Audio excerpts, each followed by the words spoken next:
বাংলাদেশ যে সংকটময় পরিস্থিতির মধ্য দিয়ে যাচ্ছে তাতে পাশে থাকবে জাতিসংঘ জানিয়েছেন ঢাকায় সফররত জাতিসংঘ মহাসচিব অ্যান্তোনিও গুতেরেস।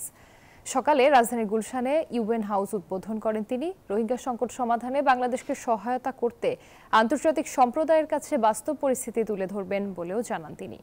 আরও জানাচ্ছেন প্রমা চৌধুরী।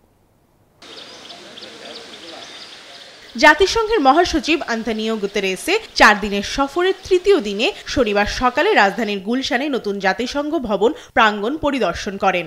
জাতিসংঘের 50তম প্রতিষ্ঠা বার্ষিকী উপলক্ষে আয়োজিত আলোকচিত্র প্রদর্শনী দেখার পাশাপাশি আনুষ্ঠানিকভাবে জাতিসংঘের পতাকা উত্তোলন করেন তিনি। এই ঈদে জামা জুতো অ্যাকসেসরিজের discount.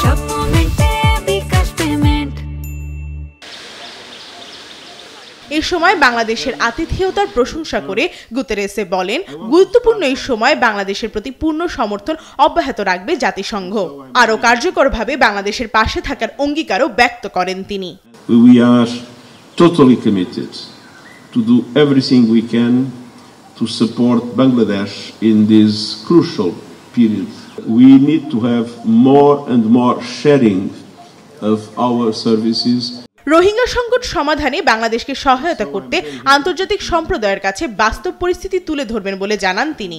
To draw the attention of the international community for the need to fully support you and for the need to fully support the generous action of Bangladesh in hosting such a large number of refugees in such difficult circumstances.